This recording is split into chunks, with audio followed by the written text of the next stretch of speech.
Welcome to another Museum FAQ video. I'm Paul Orselli, President and Chief Instigator at POW, Paul Orselli Workshop here on Long Island.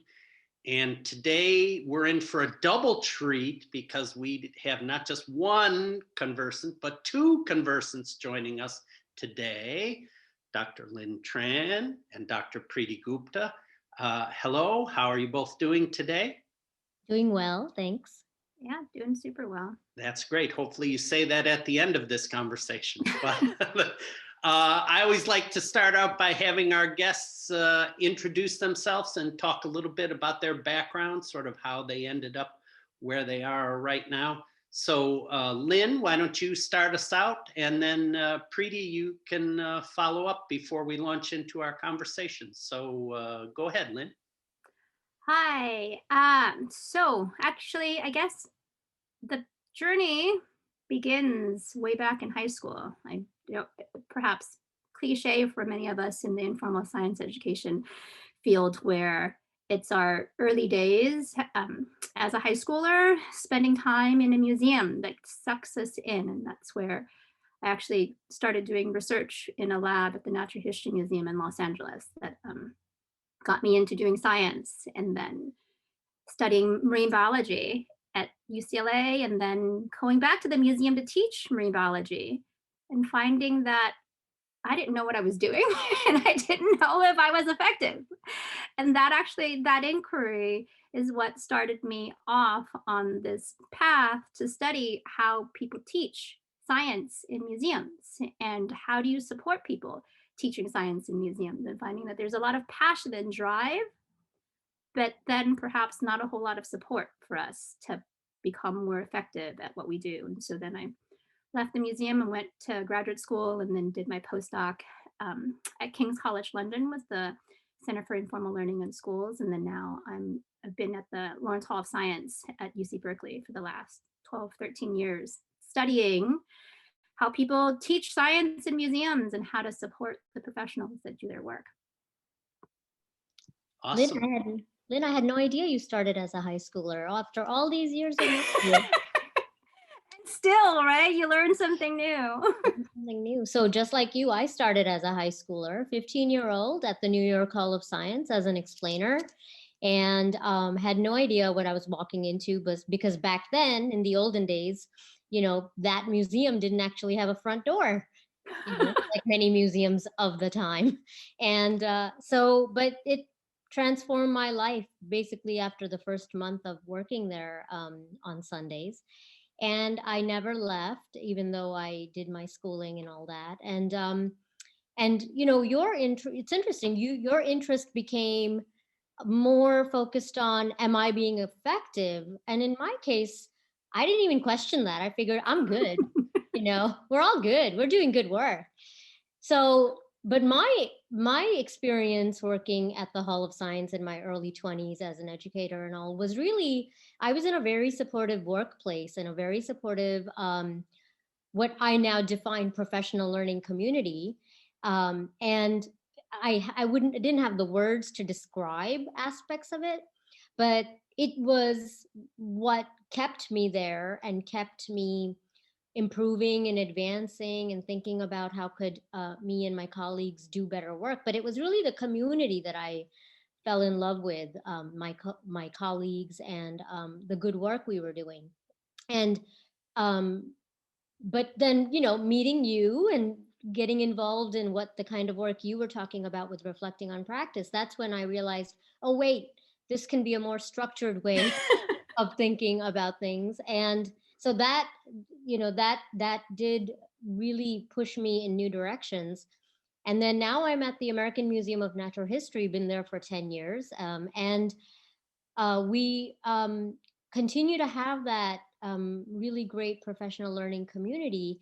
But lately I've been thinking a lot about, it's not all good, right? Like I very much come from this whole, like, museums are great, we're doing good work, and our community of workers is great, and all of that. And really the last 2 to 3 years, and more so in the last 12 months, thinking hard about, like, man, we there's parts of me that I've been fooling myself all this time, and I need to rethink all the things I maybe have doing that might maybe contribute to racist work, at the risk of saying it like that, um, and or things that I might have been doing that were um, creating environments that did not provide anti-racist work to happen. And so that's the kind of conversation that I'm super excited to have as we move forward. Well, now we're really going to have a meaty conversation here. But I'll just say as an aside, imagine if we did have a time machine and we could tell our 15-year-old selves where we were, where we would be now, and in each of your cases, Dr. Gupta and Dr. Tran. So there we are. That's awesome.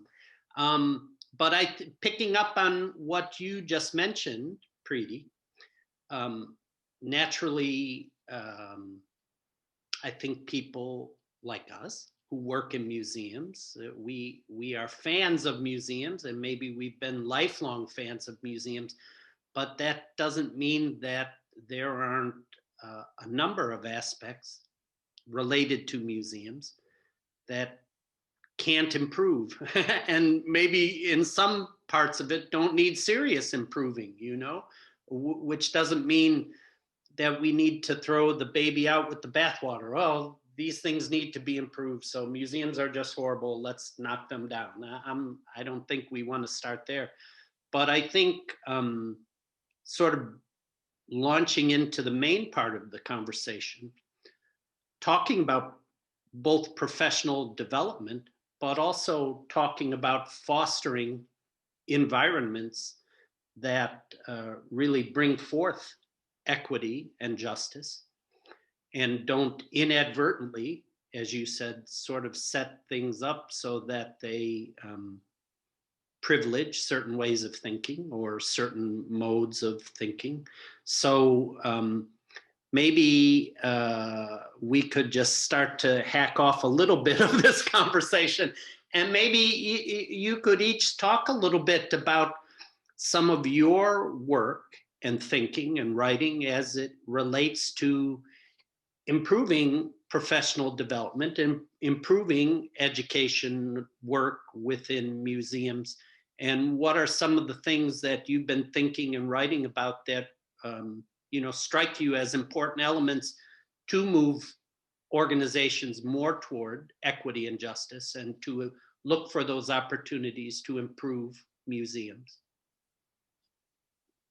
So Paul, you want us to cover all? Sure. I know. I just gave you I just said, let's talk about a small piece, and I sort of gave you the entire universe to work from. But maybe let's redirect a little bit, which is to say, so talk to me about some of the things. I know you both have written on this topic, about some of the elements that you think are important to help us move forward, to improve museums and to improve educational and professional development within museums. Well, I could start us off, and then Lynn, you take us, you bring us home a little bit. Professional learning is the word that I really where I want to start, that concept. And Lynn and I have talked and written about this a lot, which is that we museum people, we value professional learning for others and sometimes forget to think about it for ourselves. And we know that people learn, we know all the ways that people learn, the best practices, we engage in those pedagogical practices. And yet, for our own staff, we don't create structures for ongoing learning. And, when I say we don't, I mean, there's so many museums that are doing it and are doing it well. But it now, here we are in 2021, it's not an optional idea anymore. You really, if you are working in a museum or you are leading a museum, you have to have a professional learning community. And it's not like day one you're like, I'm gonna have one, and day two you have it. It doesn't work like that. You have to grow one. And there's lots of ways one can learn, how does one create a professional learning community. Uh, but it's essential. And why it's essential is because without that, your staff, who are automatic learners naturally as humans, don't have a safe place, a place that gives not only permission but time and value to that learning. Um, so that's important. But then, if we're going to say we want to do equity work and justice work and inclusion work, really none of that can happen unless you have hard, difficult conversations with each other as staff, where you reflect on your ongoing practices. And you can't do any of that if you don't have a safe, trusting group of people to do it with. And you need to build that. So Lynn, how do we build that? Now she gives you the easy task. So how do we build that, Lynn? That was a beautiful setup, and then or if you don't want to do that one, how do we build it? Let's say we've built it. What are the elements that need to be there if we're really going to do this work? yeah. When you were talking, Preeti, it was just making me think about and recognizing and acknowledging how organizations and places are already doing this work. So it's definitely not something that we aren't doing and aren't thinking about. I think, but then that said, it's in part our mindset and our attitude towards it. So, right, because many places will say that they have training programs and they have PD programs for their staff, right?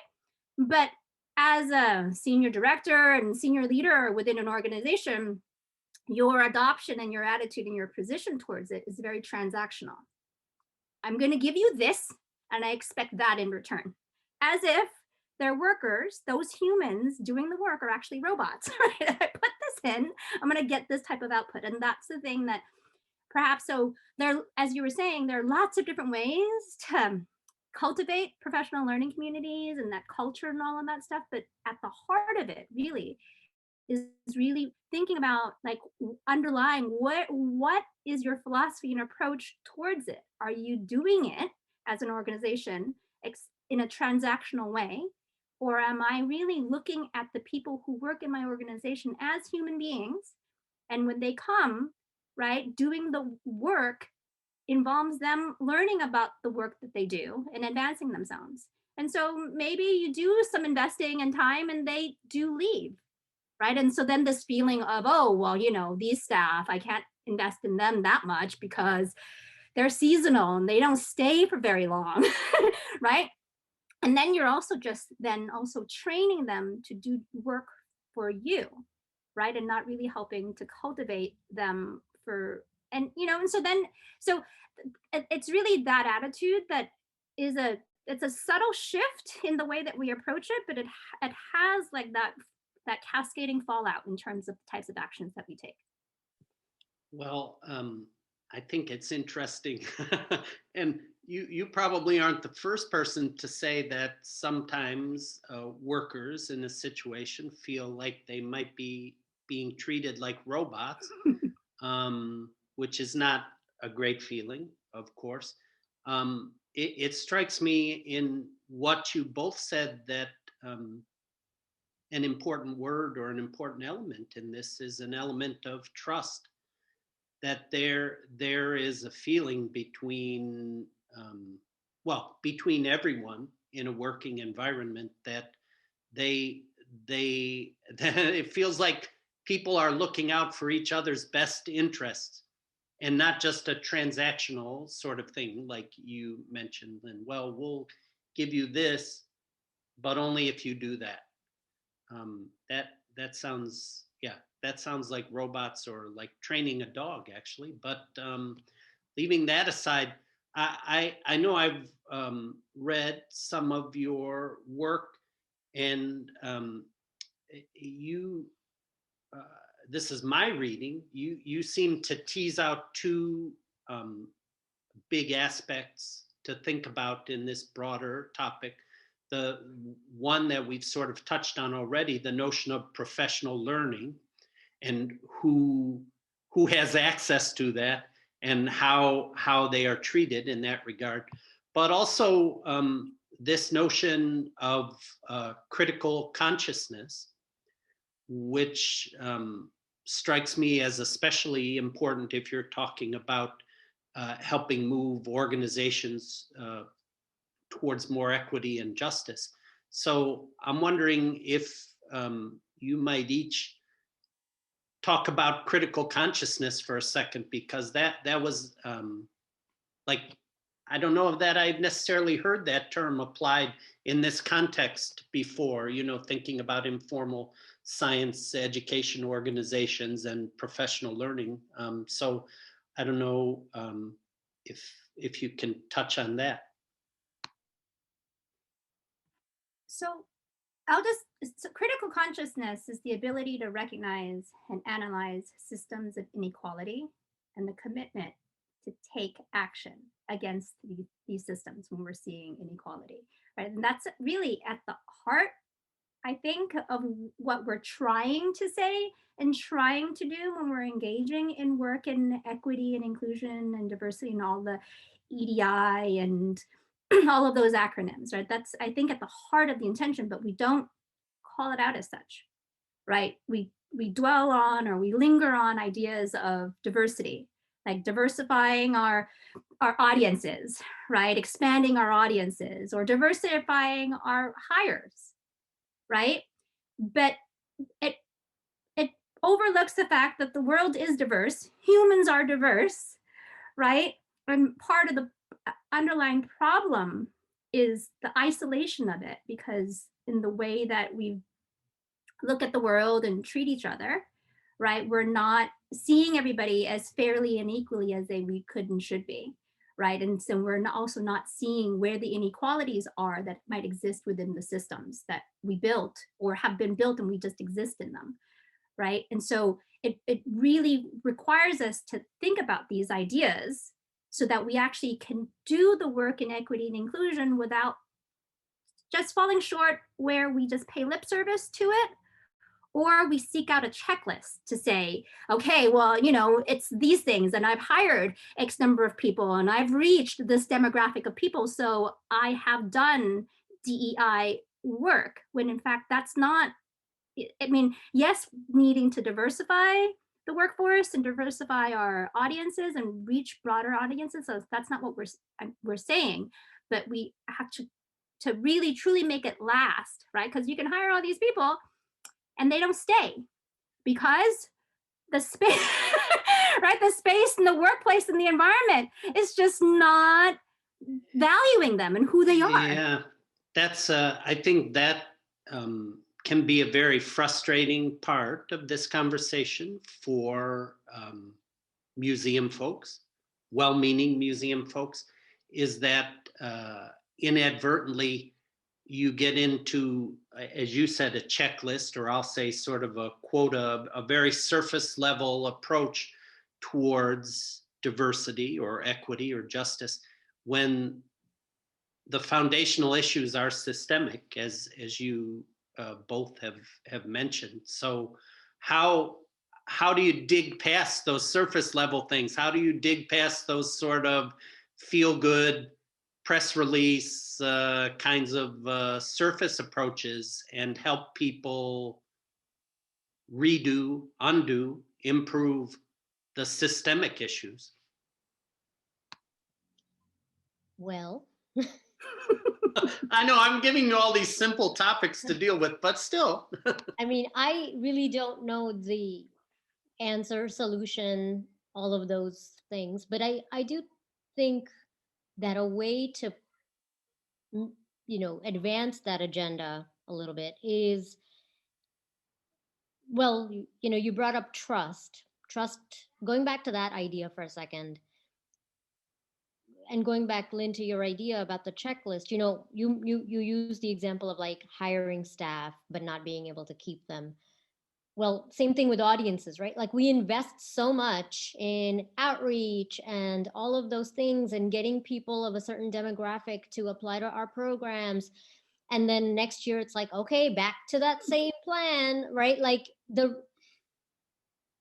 we get the people, but then they when the program's done, they leave, right? So ultimately, the museum is status quo in how it's doing its things. And part of the reason is that, you know, I am impressed by the work of Bianca Baldridge, who studies youth and youth work organizations. And one of the things she talks about is how we are products of the organizations that we work in, which makes it hard for us to think differently about the work we do in those organizations, right? So if I, you know, when I started working at the museum at 15 years old, it worked for me. Whatever was happening worked for me. I am a success story, right? So when I go out to design a program, I'm just going to pretty much replicate that design and just tweak it here and there with the things that I think would make it work better. But I'm forgetting about all those other 15-year-olds who didn't come back the second month and the fourth month or a year later. Like, what didn't work for them? I don't know because I was there.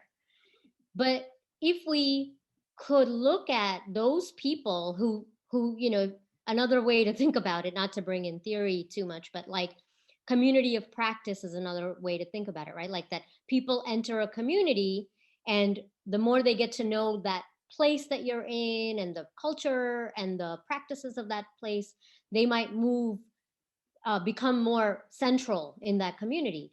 And one thing we forget about is that there's some people who never move to the center of that community, and we forget about them. And so if we took the effort to say, well, who are those people that are left at that periphery of the community who didn't come back, or who signed up but didn't show up, or the staff member that started but then after a year left and didn't really leave a bad review, didn't nothing bad happened to that person, but something happened with that person, right? And so if we look at those things and then have the trust with our own staff to really examine that data, to look at our practices and our program designs and our applications and the way we write you know, what we put in a letter, in a welcome letter, our onboarding. I mean, the list goes on of all the ways that we do museum work. If we really look at that and with a critical eye, that's where critical consciousness comes in. And it's not work that you can do without looking at literature and without being talking to external people. You can't just be like, you know, your department within the museum and just talk to each other. You have to reach out and bring new ways of thinking into your world and let that inform you. When that happens, and when those difficult conversations happen, then you can come to the point of saying, wow, this way that I was doing that I thought worked maybe isn't working, and maybe this question on this application is really a barrier, or is actually creating a microaggression for certain types of audiences. And that's hard work, right? Like, that's why I said I don't know the answer, because the group that I work with, we are in the midst of that, and we don't know we don't know when we're gonna get there. We don't know what it looks like when we get there. But it's very important for us to do, like, we as a group do not feel like we can keep doing what we're doing without doing those exercises right now. Oh, yeah. And so that's, I think, the critical consciousness enacted. Yeah, I was going to say everything that you're describing is ways that we as professionals within the museum field can practice critical consciousness. But it's a practice, right? It's not a one and done, and and unfortunately it's never ending, right? But the space, Always in beta, as our friends in the digital world say. Always in beta. Exactly. But that frees us a bit, right? To feel that, okay, that it's an ongoing thing and I'm never done. And so then if I make a mistake today, there's opportunity to fix it for tomorrow, right? Because if we think that there's an end product to get to, or that there's one way or two ways or these 10 prescribed ways to get there, then we are only going to follow those 10 prescribed ways. And then I've got my quota. I've done everything on the list. So problem solved, when in fact it's a lifelong thing. I think, of course, as an exhibits person, everything you're saying really resonates with me because there is this tendency, especially in the museum business, to say, okay, that thing is done, which really we should say, well, that thing is done for now, but we know we, in all likelihood, will want to come back to this, to re-examine it, to look for ways to improve it, to look for ways to, find the people who we missed somehow. So I think that's really important. Also, that iterative process is super important. But there is that sort of tension in the museum world. We like to finish things, and if they're finished, that means we don't have to open back up and iterate and think about them and reflect on where we didn't do things as well. So that's interesting. Well, speaking of doing things well, I'd like to. I'd like to give you each put you on the spot and give you each a little opportunity to shine coast to coast here, because I'm sure both at the Lawrence Hall and at the American Museum of Natural History, we sort of touched on before we started our recording this notion of this work, professional learning, moving towards equity and justice, increase equity and justice, is really work, as you indicated, Lynn, and you indicated, Preeti, ongoing work.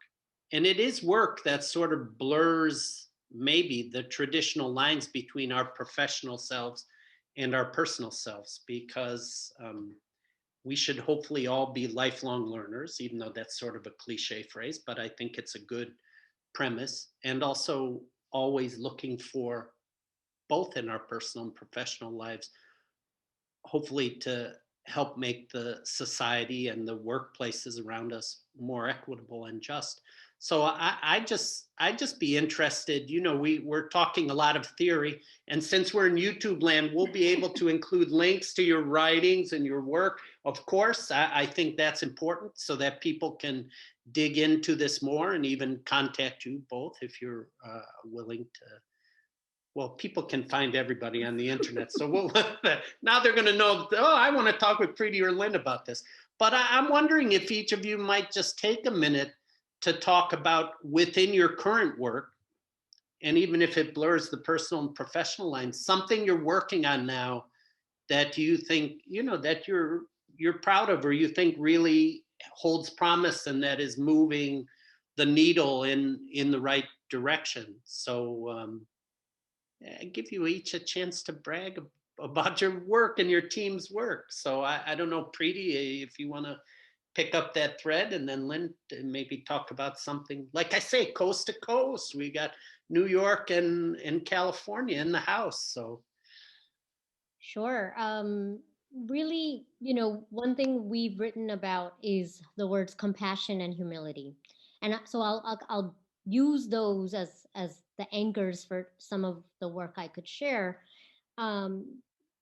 Humility is like now more than ever, right? I mean, both compassion and humility are the two words that you have to think of when you think about the pandemic. And so, what does it mean to be a leader in a museum like ours during a pandemic?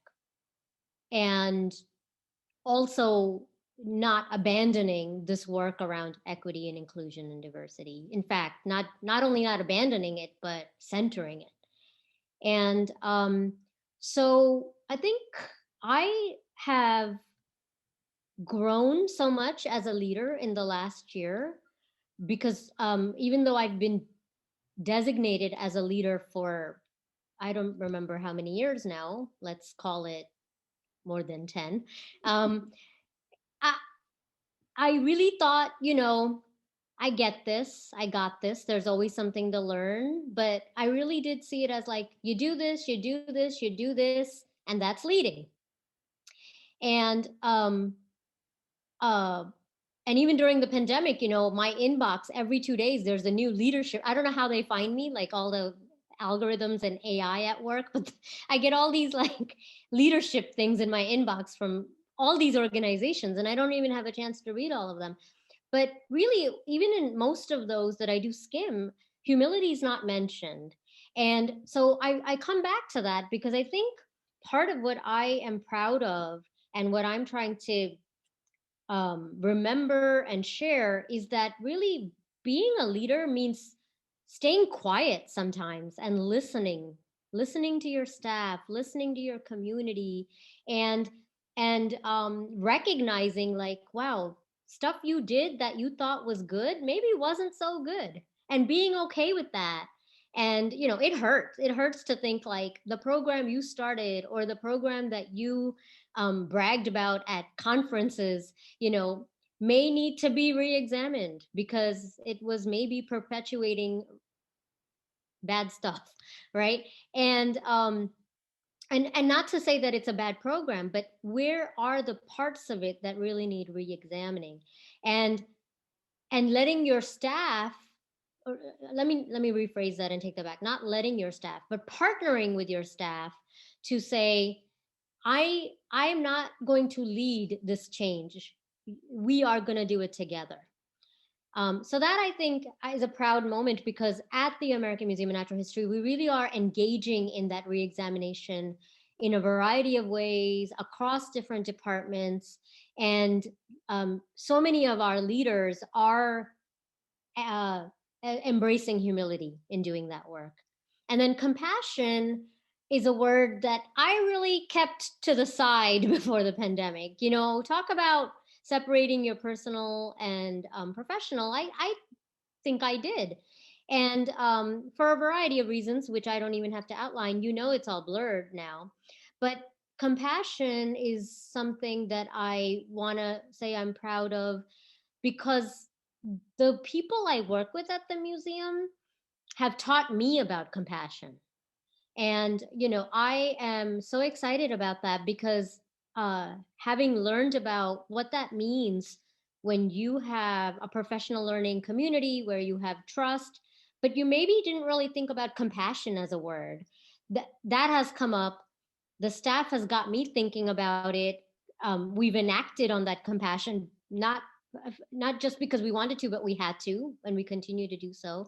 And it's the way to survive, not just the pandemic, right? Like it's the way we need to think about leadership work and museum work going forward.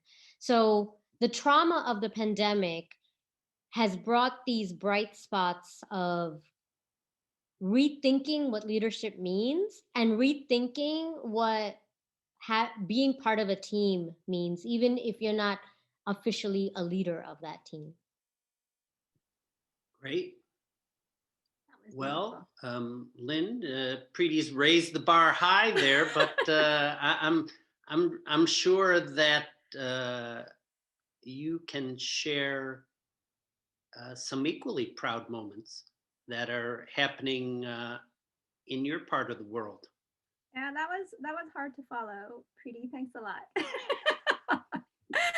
So I guess when I think about the work I've done, the work we've done together, Preeti, and pushing on this idea of professional learning and reflective practice and critical consciousness forward as the way to rebuild our field, our organizations, and then looking at specifically then the Reflecting on Practice program that you mentioned earlier. And that's something that you and I have been partnering on for a number of years now, and how, I guess, if we think about using the pandemic as a focal point or a lens through which to point this conversation, a proud moment is to see how the program and its philosophy, which is grounded in professional learning and reflective practice, is able to support and endure, right, in the face of collapse. Is that word? It seems really strong, but some days, you know, when I get all these email bounce backs of people that have been laid off or furloughed because with, you know, with the pandemic, it does feel, I mean, you know, April, May last year, I was feeling like our world was coming down, right? And finding that all these resources were going to classroom teachers, right, to support them in their work. And I'm not saying that it shouldn't, right? I mean, they definitely needed it, right? To in Yeah, like that sector needs a lot of help also.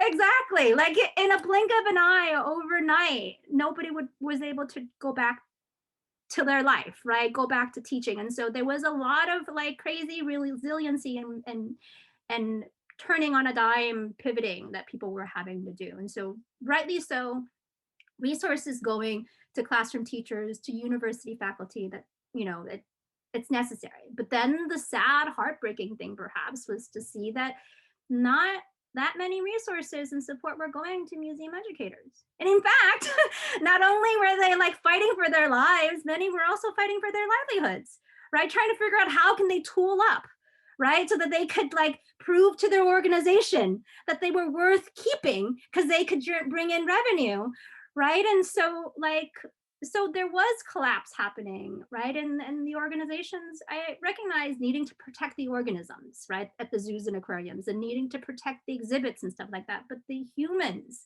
that really bring the space alive were just let go super, super easily. And that was really heartbreaking. And so we rallied within the Reflecting on Practice community to say, okay, well, what can we do with the stuff that we have, right? It wasn't designed to be taught online. And you know, because none of our practice was online up until then also, right? But what can we do to pivot and make our materials available to educators across the country? And I mean, it is proud to say, I mean, we didn't reach hundreds and thousands, right? We within our capacity, we're able to make things available, and really driven by, in the end, driven by the philosophy of the program. You are a human being. I value you, right? There's humility and compassion that I'm offering to you. You are constantly learning. I'm right now, massive learning curve, right? So let's make space for you to learn, and I'm going to support you. We're going to support each other however which way we can. And so as much as we were fumbling all through last year to make things available, we were also driven by, well, we're all physically isolated, but we also know that we need to be socially connected. And technology and Zoom and everything is making it available for us to be socially connected. And then I also know that as a human being, for you to learn, you need to talk, you need to ramble, you need, whether it's your emotional state or a problem solve because you're stuck on how to whatever, right? And so there's that value to connect with other people, other humans, perhaps going through similar situations. And so that's what we were doing a lot last year, as much as we could make them available, right? But trying to support each other as much as possible. And I felt that our model, right, as always, there's room for improvement. It's always good, and then there's more, you know, but aside from that, like the heart, like at the foundation of what we were building our materials on, I was very, very proud that, you know what, it's very enduring, right? Even in the midst of the pandemic and things are falling apart, and then we had to switch to doing all this stuff online, like at the heart of what we were talking about and teaching and trying to cultivate in terms of our mindset, in terms of our habits, in terms of our ways of thinking, actually is very, very enduring. So it was encouraging to see that, okay, well, you know, we'll be all right. And so then hence inspiring Preeti and I to sit down and say, okay, if we are reflecting on practice as a program and its philosophy is like this, and we're feeling like, okay, if we're trying to rebuild our field, right, where and how do we dig deeper on it? What do we need to be shouting out really loud over YouTube, right, to let people know, to say, okay, you are now in the rebuild phase. Like we as an industry are in the rebuild and recovery, we're headed into the rebuild and recovery phase, right? But so then what do we need to be thinking about? Yeah, absolutely. We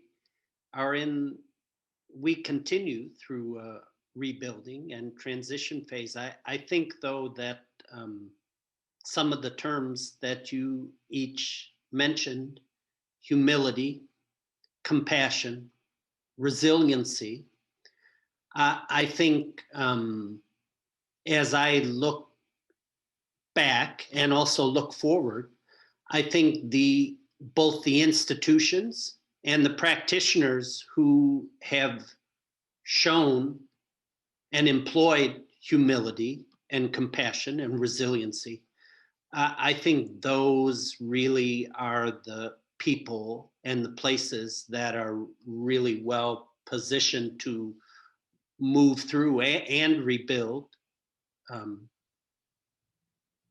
our way of thinking and our organizations. And so